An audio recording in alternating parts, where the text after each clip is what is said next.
When you think about the greatest three-point shooters in NBA history, the names are obvious. Steph Curry, Klay Thompson, Reggie Miller, Ray Allen. These guys reshaped the game with their outside shooting, pulling defenses further than anyone thought possible. But here's the twist. Larry Bird, a man who played in an era where the three-pointer was treated like a sideshow act, may have been just as great, if not greater. On paper, his numbers don't scream GOAT shooter. He averaged under 2 three-point attempts per game. His career average of 37.6% doesn't touch Curry's or Ray Allen's. But context changes everything. The three-point line was introduced in Bird's rookie year, 1979.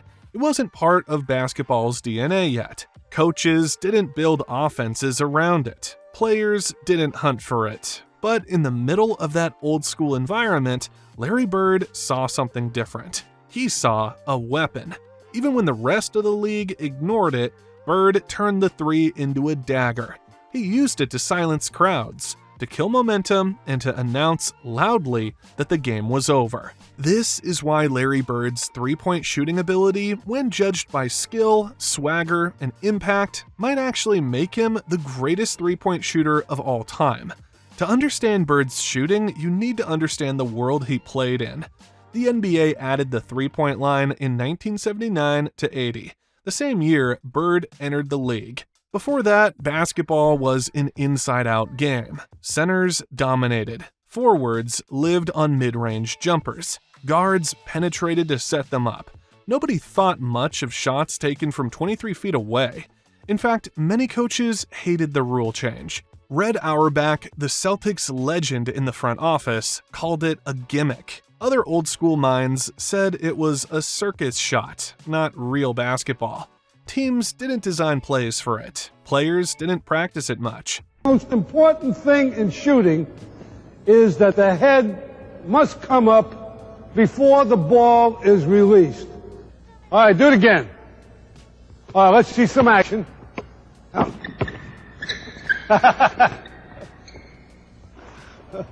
Perfect. For perspective, in 1980, the average team attempted fewer than 3 threes per game. Compare that to the 2020s, where some teams fire more than 40 a night. That's not a small difference. That's a completely different sport. Bird, though, spotted its potential. Even as a rookie, he realized defenders sagged off because they didn't respect the long ball. He punished them with quick-release jumpers from deep. By the mid-80s, he was weaponizing it in ways opponents weren't ready for. Think about it. Here was a 6'9" forward who could post you up, rebound, pass like a point guard, and now stretch you out to 25 feet. That's basically the blueprint for modern basketball, decades before it became normal. Back in 84, 85, and 86, the three-pointers were going down. But if you get in a situation where you got like a 3-point lead with a minute to go, and you got the ball, and you're working it around, if you can hit a 3-point shot at that time, 99% of the time, you're going to win the game. And I realize that. Plus, on three-pointers, a big percentage of the time, you're going to get the ball back. See, Kevin and Robert are great offensive rebounders, and DJ was a good rebounder, and Danny was scrappy. So when I took the shot, I felt if I did miss it, they was probably going to get it back. Magic Johnson, Dominique Wilkins, even Michael Jordan in his early years. None of them leaned on the three. Bird quietly sharpened a skill that would later define the NBA. So, when you see that 1.9 career attempts per game, don't take it as a lack of ability. Take it as evidence of the era. Larry Bird wasn't held back by skill. He was held back by time. Larry's jumper was unlike anything you'd teach a kid at a shooting camp. The release was high, the motion was long. It wasn't quick like Curry or smooth like Ray Allen, but it was his, and it was unstoppable. At 6'9", Bird already had a height advantage over most defenders. Combine that with his release point, and it was nearly impossible to block. Even when you played textbook defense, he just raised the ball above his head and flicked it in. I think they might have loosened up a little bit too much, right. But the three-point shot, I was really worried 10 years ago that the smaller guards had no place in our game because you're looking out there, Magic 6'9", point guards 6'6". Well, that 3-point line, now I'm worried about the centers more so they can't shoot the threes. Right. You know? But the game is in a good spot. I like that it's open because guys can show more of their skills. And the shooters will always be shooters. Indiana royalty. Yeah. What really made him unique was his adaptability. Bird could shoot in motion, fading, leaning, or even completely off balance. He could hit turnaround jumpers from 3 just as easily as set shots. There are clips of him banking in threes, hitting them while falling sideways, and still making it look casual. His secret wasn't mechanics, it was practice. He brought a basketball out there that had a handprint on it. He said, put your hand on there and put your other hand on it and get it up here and start shooting this way. Push, push. So I did, and finally it got over here, you know. Right. I mean, you can't see if you do this. If you get over there, you can see, but, you know, Reggie, you know, you guys know as shooters, it takes a lot of practice. It does.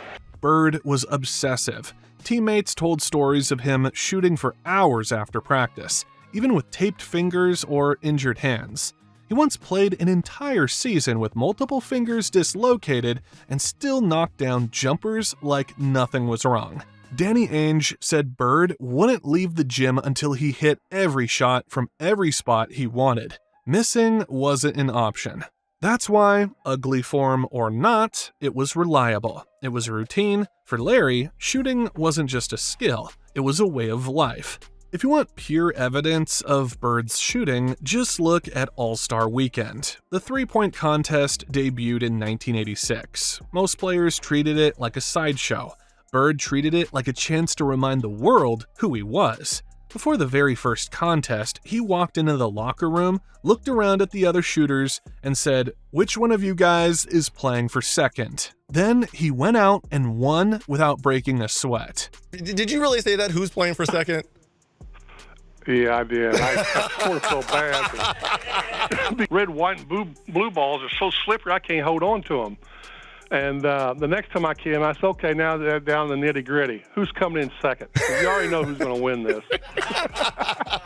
And I got lucky because I almost got beat in the first round. In 1987, he defended his title. This time, he didn't just win, he humiliated the field. His rhythm was flawless, his confidence overwhelming. When Bird got hot, it felt like he would never miss.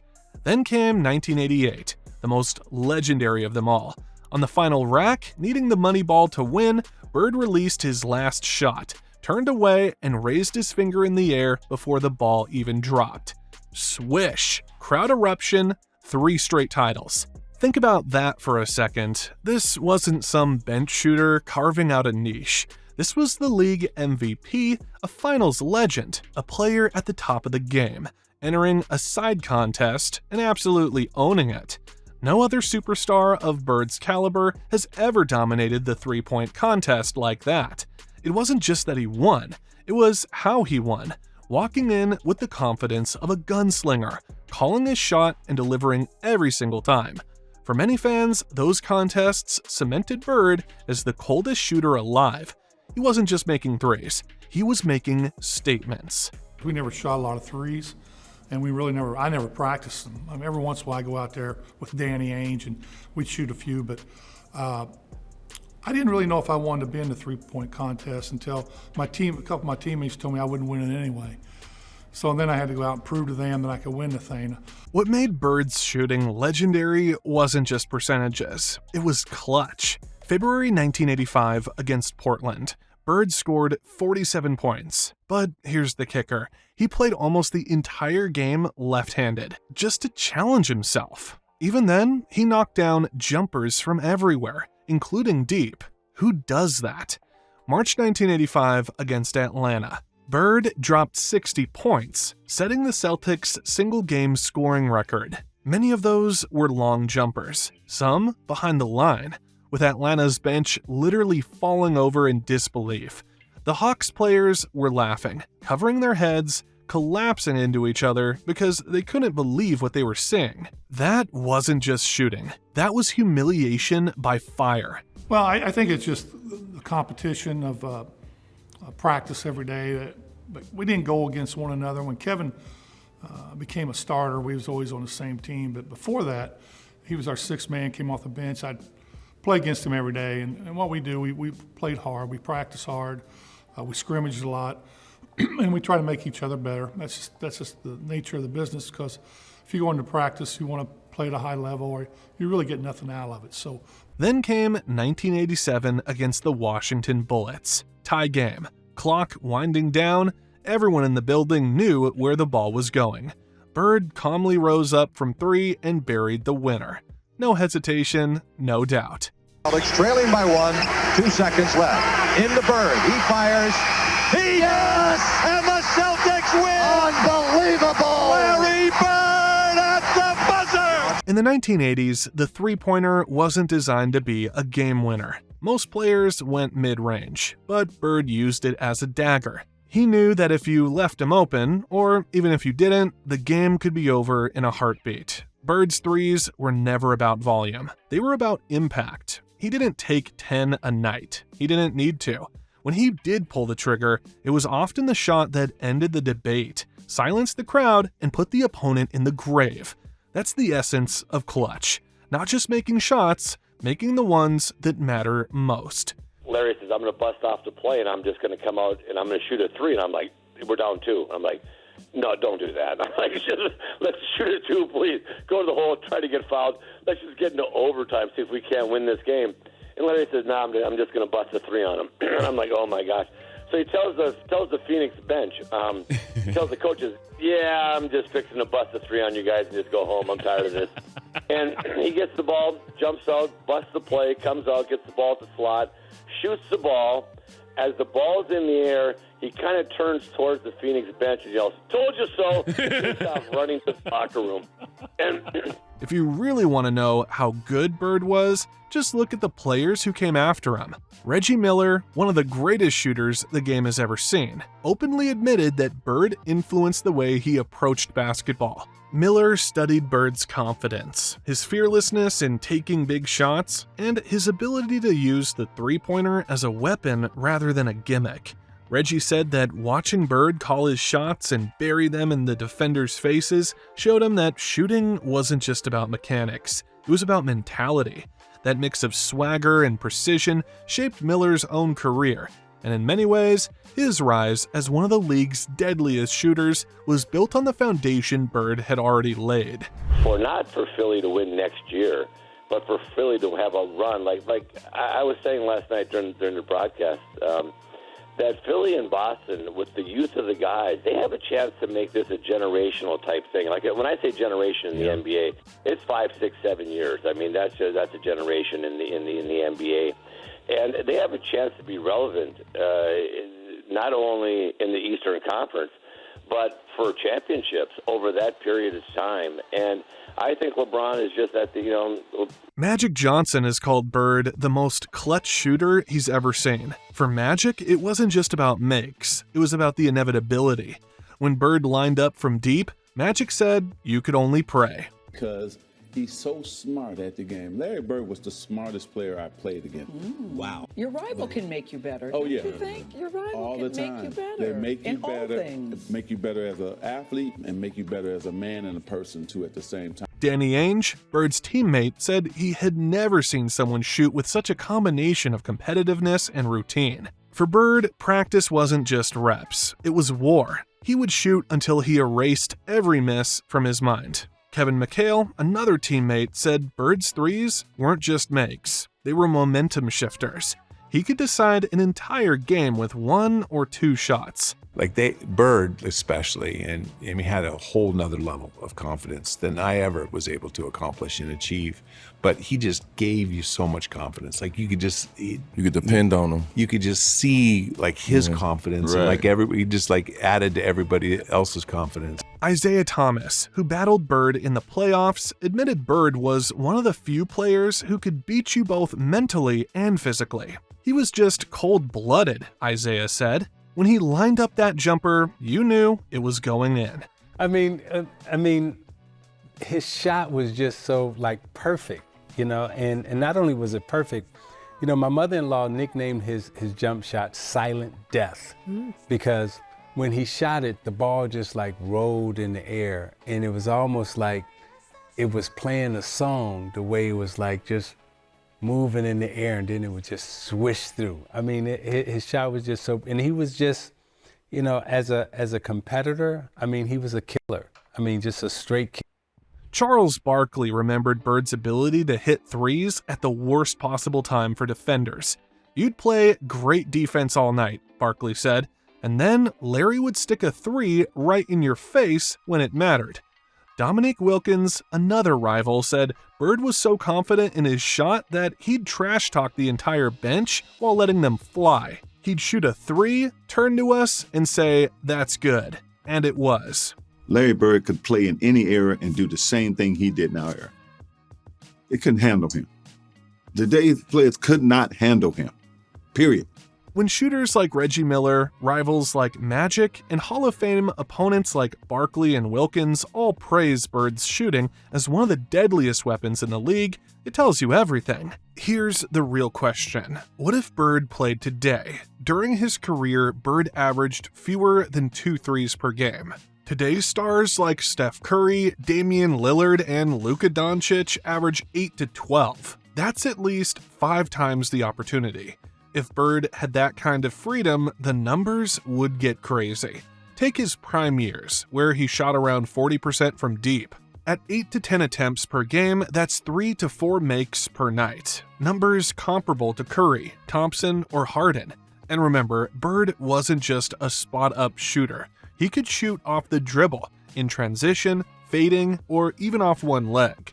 Combine that with his 88.6% free throw percentage, a pure indicator of shooting touch, and you realize his ceiling was sky high. But some still disagree. Larry Bird was one of the greatest players ever. Yeah. He was a great shooter, first of all. He was a great shooter. Yeah. Incredible passer. Yeah. But objectively, he's not a top 5 three-point shooter. He's just not. And the argument against that is, oh, well, if he had played in today's era, he would be a top 5. What? That doesn't even make sense. That's not based in reality or fact. In today's media landscape, Larry Bird's three-point shooting often gets overlooked or even doubted. Analysts and fans who didn't see him play tend to pull up the raw numbers. Less than 2 attempts per game. Totals that don't come close to Steph Curry, Ray Allen, or even role players of the modern era.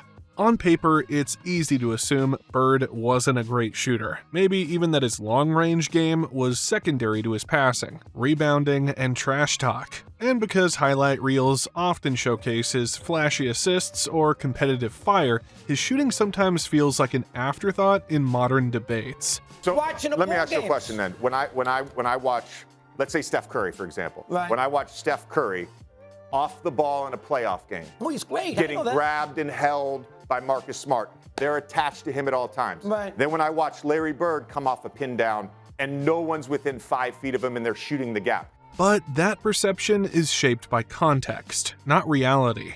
Bird played in an era where coaches didn't prioritize the three-pointer. Teams rarely designed plays for it, and players weren't encouraged to let it fly. The fact that Bird still stood out as one of the most feared shooters of his generation, despite the limited volume, is exactly what makes his greatness so unique. Statistically, Bird could have averaged 25 to 30 points per game just from threes alone in the modern NBA. Imagine him surrounded by today's spacing, analytics-driven shot selection, and green light coaching. He might have been unguardable. The only thing that held him back was the era. First of all, Reddick don't know what the hell he's talking about. I'm going to say it, right? I agree. He don't know what the hell he's talking about. I'm like, what basketball was you watching? To say something as idiotic as that is ridiculous. The physicality that was a part of the league. Hey, look, when you can put your hand on a guy's hip and make him go a certain way, if you can put that elbow in his chest to slow him up, which we call slowing a guy up when you coming down the lane, so how many guys can deal with that type of pressure? And for J.J. Redick, who played this game, I'm very disappointed that he has said something so stupid. But Larry Bird's greatest weapon wasn't his mechanics or even his stats. It was his mind. Bird was one of the greatest trash talkers ever. He didn't just tell you he'd score, he told you exactly how and where. One famous story came against Xavier McDaniel. Bird told him, "I'm going to shoot the game winner right here."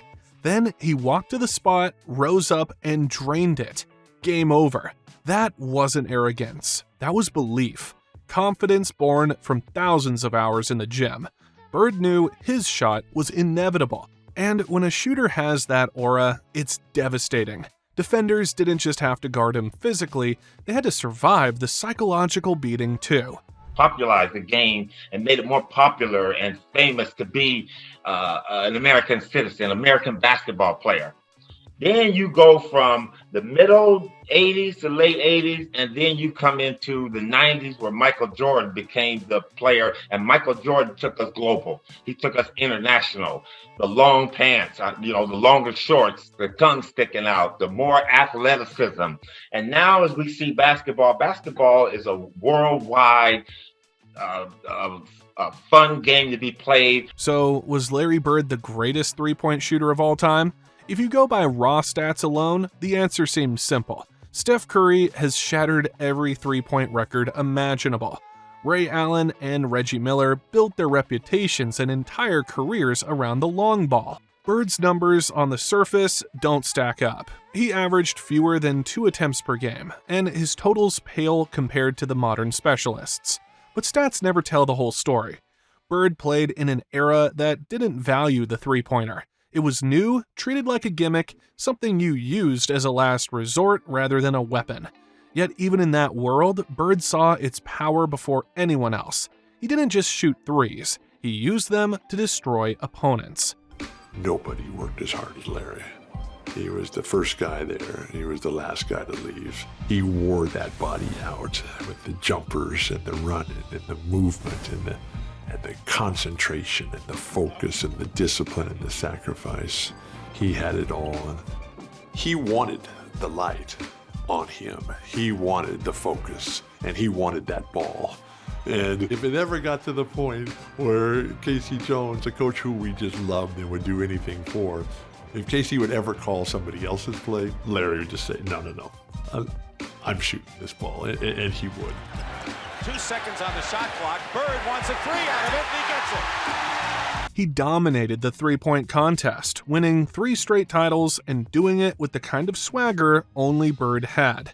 He buried teams with clutch daggers, often hitting the exact shot he told his defender he was about to take. And his peers from Magic Johnson to Reggie Miller to Charles Barkley all admitted the same thing. When Larry lined up from deep, you felt helpless. His shot carried an inevitability that broke spirits before it broke the net. Now, imagine Bird in today's game, with modern spacing, analytics, and coaches encouraging him to let it fly 10 times a night. The numbers he could have put up are scary. At the very least, he'd be in the conversation with Curry. Bird may not have been the most prolific, but in terms of skill, swagger, timing, and psychological impact, he just might have been the greatest.